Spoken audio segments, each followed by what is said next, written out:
जिल्हा सामान्य रुग्णालय बुलढाणा येथील आर्थिक गैरव्यवहार व शासकीय रकमेच्या अपहार प्रकरणी कायदेशीर कारवाई होण्यासाठी सामाजिक कार्यकर्ते चंद्रकांत खरात यांचे आझाद मैदान मुंबई येथे आमरण उपोषण।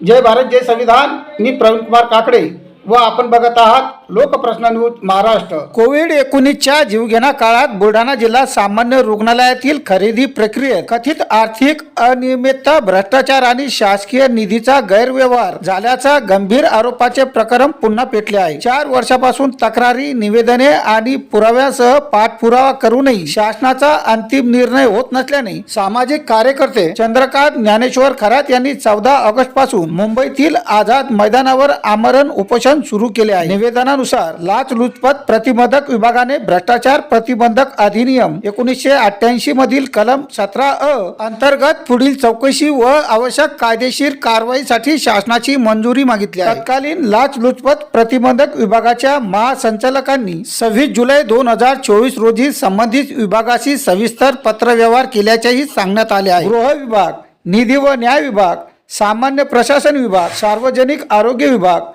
आणि लाचलुचपत प्रतिबंधक विभागामध्ये अनेकदा पत्रव्यवहार झाला। सामान्य प्रशासन विभागाने 5 ऑगस्ट 2026 रोजी सार्वजनिक आरोग्य विभागाला पत्र पाठवून कलम 17 अंतर्गत निर्णय प्रलंबित असल्याची बाब निदर्शनास आणल्याचा दावा निवेदनात करण्यात आला आहे। शासनस्तरीय चौकशी समिती आणि महाराष्ट्र वैद्यकीय वस्तू खरेदी प्राधिकरणाचे अहवाल उपलब्ध असतानाही निर्णयाची फाईल नेमकी कुठे अडकली असा संतप्त सवाल उपस्थित होत आहे। प्रस्तावाची तातडीने पडताळणी करून कालबद्ध निर्णय घ्यावा, संबंधित अधिकारी कर्मचाऱ्यांची जबाबदारी निश्चित करावी आणि दोष आढळल्यास शिस्तभंगात्मक व फौजदारी कारवाई करावी अशी मागणी केली आहे। आर्थिक नुकसान निष्पन्न झाल्यास संबंधितांकडून वसुली करण्याचीही मागणी केली आहे। कोविड संकटातील कथित खरेदी गैरव्यवहाराची फाईल शासन उघडणार की प्रशासकीय दप्तरातच दडून ठेवणार हा लोकप्रश्न।